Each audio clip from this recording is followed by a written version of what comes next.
नमस्कार दोस्तों, मेरा नाम है महेंद्र। आपका बहुत-बहुत स्वागत है आपके अपने YouTube channel GK tips by Mahendra Bugalia पर। जैसा कि आपको पता है, प्रतिदिन सुबह 6 बजे अपन एक सेशन लगाते हैं, जिसमें उस दिन के करंट अफेयर को डिटेल एनालिसिस के साथ कवर करते हैं। उसी कड़ी में आज है 28 दिसंबर। आज का जो भी इम्पोर्टेंट करंट अफेयर है, उस पर अपन चर्चा करेंगे। चलिए बिना किसी देरी के क्लास को शुरू करते हैं। पहला क्वेश्चन क्या है? कांग्रेस स्थापना दिवस कब मनाया जाता है? जो भारतीय राष्ट्रीय कांग्रेस है, उसका स्थापना दिवस कब मनाया जाता है? तो 28 दिसंबर को कांग्रेस अपना स्थापना दिवस मनाती है। ये कांग्रेस का सिंबल है। आपको पता है आज है 28 दिसंबर, तो आज ही कांग्रेस का स्थापना दिवस है। ठीक है, स्थापना दिवस है तो कांग्रेस के बारे में थोड़े इंपॉर्टेंट फैक्ट अपन जान लेते हैं। भारत की सबसे पुरानी राजनीतिक पार्टी भारतीय राष्ट्रीय कांग्रेस की स्थापना 28 दिसंबर 1885 को हुई थी। कब हुई थी? तो 28 दिसंबर 1885 को हुई थी। उसी खुशी के अंदर 28 दिसंबर को स्थापना दिवस मनाते हैं अपन। पार्टी का गठन Allan Octavian Hume's, theosophical society के एक प्रमुख सदस्य दादाभाई नौरोजी और दिनसा वाचा जैसे विशिष्ट वर्ग के सदस्यों के द्वारा किया गया था। कांग्रेस की पहली बैठक पूना, जो कि वर्तमान में पुणे में होने वाली थी, हालांकि हैजा फैलने के कारण कार्यक्रम को बॉम्बे, जिसको वर्तमान में अपन मुंबई बोलते हैं, उसमें स्थानांतरित कर दिया गया था। ह्यूम्स को बैठक आयोजित करने के लिए तत्कालीन वाइसराय लॉर्ड डफरिन की मंजूरी लेनी पड़ी थी। तो एक चीज तो आपको ये ध्यान रखनी है, जिस टाइम कांग्रेस की स्थापना हुई थी उस टाइम वाइसराय कौन थे? लॉर्ड डफरिन थे। ठीक है, और किन्होंने की थी स्थापना? तो ह्यूम्स, दादाभाई नौरोजी, दिनसा वाचा जैसे उच्च वर्ग के सदस्यों ने की थी। 28 दिसंबर 1885 को हुई थी। पहली बैठक पुणे में होनी थी, लेकिन हैजा फैलने के कारण कार्यक्रम को बॉम्बे शिफ्ट कर दिया गया था। और इंपॉर्टेंट पॉइंट क्या है? इंडियन नेशनल कांग्रेस की पहली महिला अध्यक्ष एनी बेसेंट थी आयरलैंड की। ये लाइन तो 3 स्टार लगा लो इसके अंदर। ये क्वेश्चन कई बार एग्जाम में सीधा सीधा पूछा है। इंडियन नेशनल कांग्रेस की पहली महिला अध्यक्ष कौन बनी थी? तो एनी बेसेंट बनी थी, जो कि आयरलैंड की थी। भारतीय राष्ट्रीय कांग्रेस के वर्तमान अध्यक्ष, करंट की दृष्टि से इंपॉर्टेंट है, वर्तमान अध्यक्ष है मल्लिकार्जुन खड़गे। तो मल्लिकार्जुन खड़गे है जो भारतीय राष्ट्रीय कांग्रेस के वर्तमान अध्यक्ष है। पहले महिला अध्यक्ष कौन थी? एनी बेसेंट, आयरलैंड की। तो ये कांग्रेस को लेकर इंपॉर्टेंट फैक्ट पड़े। आज कांग्रेस का स्थापना दिवस है। अगले क्वेश्चन पे चलते हैं। कौन सा राज्य हरित हाइड्रोजन नीति पेश करेगा? तो उत्तर प्रदेश राज्य, जो यूपी है, वो हरित हाइड्रोजन नीति पेश करेगा। अभी ये नीति पेश की नहीं है, लेकिन इसकी योजना बना रही है। कल मुख्यमंत्री जी ने एक इंपॉर्टेंट इसको लेकर एक दिशा निर्देश दिया था। क्या दिया था? उस पर हम चर्चा करते हैं। ये है यूपी के मुख्यमंत्री योगी आदित्यनाथ। ठीक है, योगी आदित्यनाथ ने ग्लोबल वार्मिंग और जलवायु परिवर्तन का मुकाबला करने के लिए स्वच्छ ऊर्जा स्रोतों का समर्थन करने के उद्देश्य से ग्रीन हाइड्रोजन नीति के मसौदे की समीक्षा की है।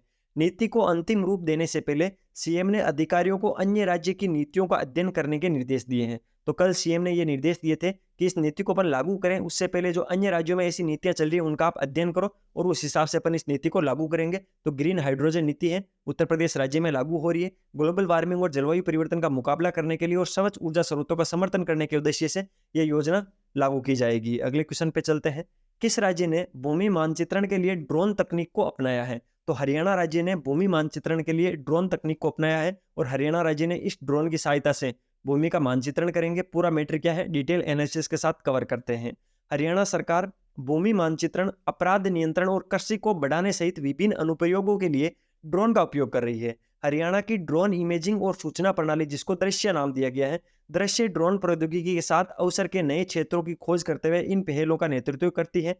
दृश्य डीसीपी ट्रैफिक गुरुग्राम के सहयोग से ड्रोन आधारित भूमि सर्वेक्षण शुरू करने के लिए तैयार है। एक तो जो डीसीपी ट्रैफिक गुरुग्राम है, उसके सहयोग से ये दृश्य कैंप चलाया जाएगा, जिसके अंदर जो भूमि का मानचित्रण किया जाएगा, जिसकी सहायता से अपराध पर कुछ नियंत्रण पाया जाएगा और कृषि क्षेत्र को बढ़ावा मिलेगा। ठीक है, तो हरियाणा सरकार ड्रोन का उपयोग करेगी और दृश्य ड्रोन इस प्रोग्राम का नाम रखा गया है। अगले क्वेश्चन पे चलते हैं।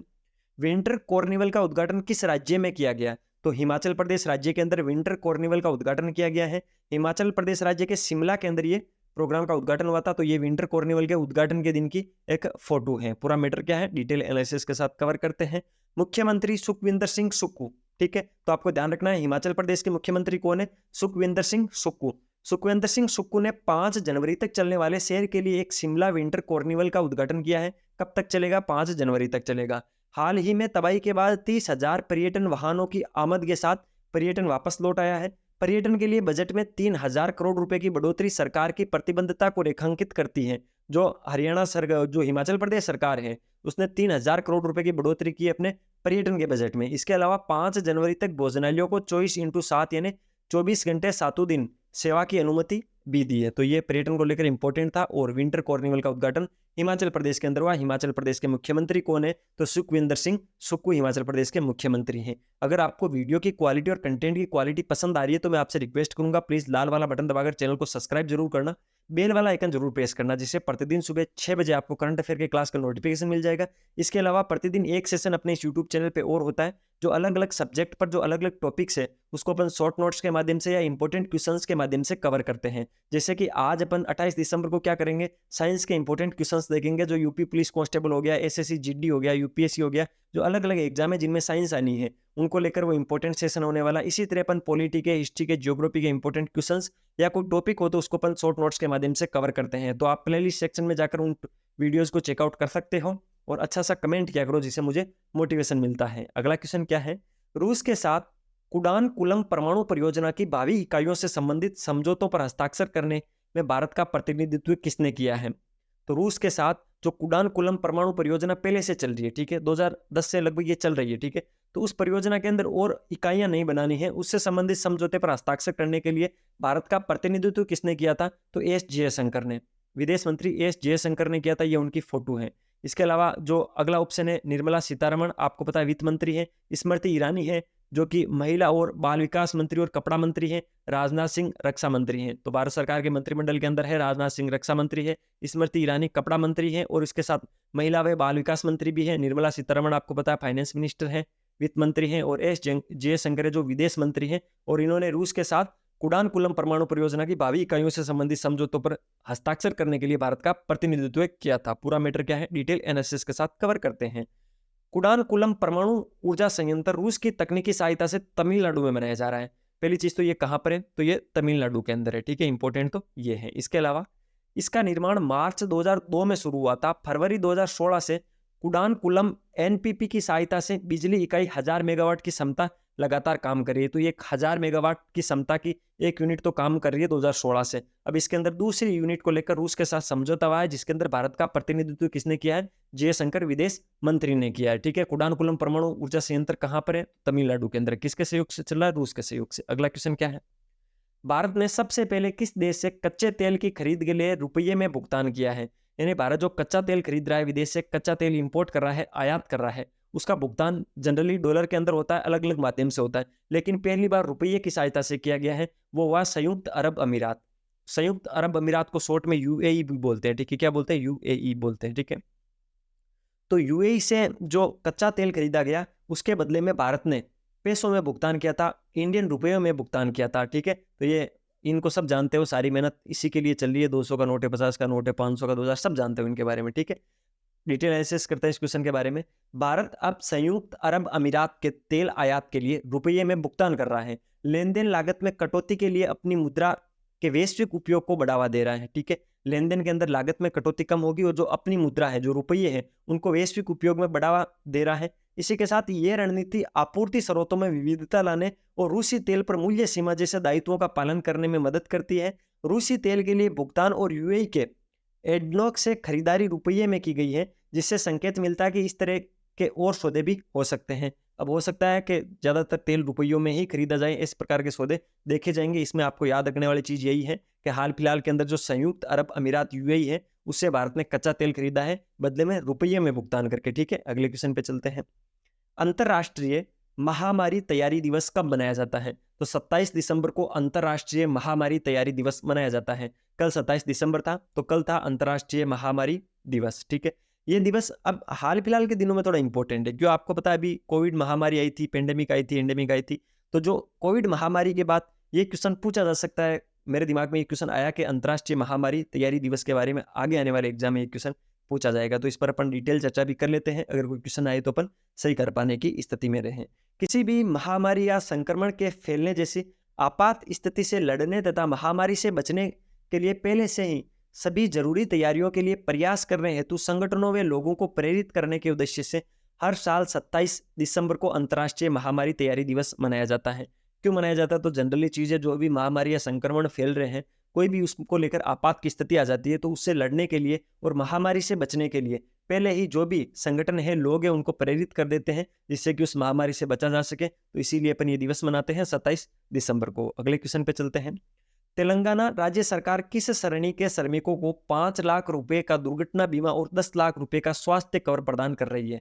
जो तेलंगाना सरकार है, उनके जो नए मुख्यमंत्री बने हैं, अभी आपको पता है 5 राज्यों के अंदर नए मुख्यमंत्री बने हैं।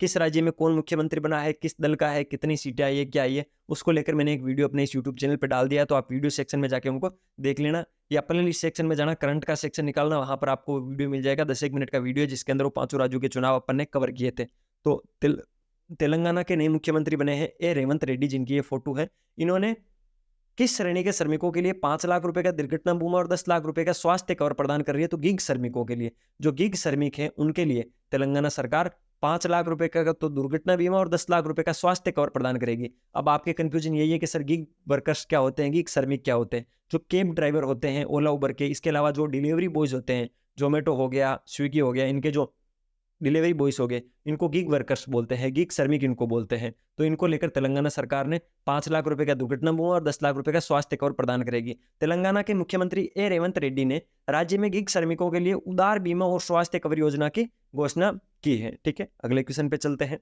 हाल ही में कहाँ राजीव गांधी स्वरोजगार योजना शुरू हुई है? तो राजीव गांधी स्वरोजगार योजना हिमाचल प्रदेश सरकार ने शुरू की है। ठीक है, हिमाचल प्रदेश के मुख्यमंत्री कौन है? मैंने अभी इसी क्लास में आपको पढ़ाया, अगर आपको याद है तो आप वीडियो को यहीं पॉज करो और कमेंट में जल्दी से बताओ हिमाचल प्रदेश के मुख्यमंत्री कौन है।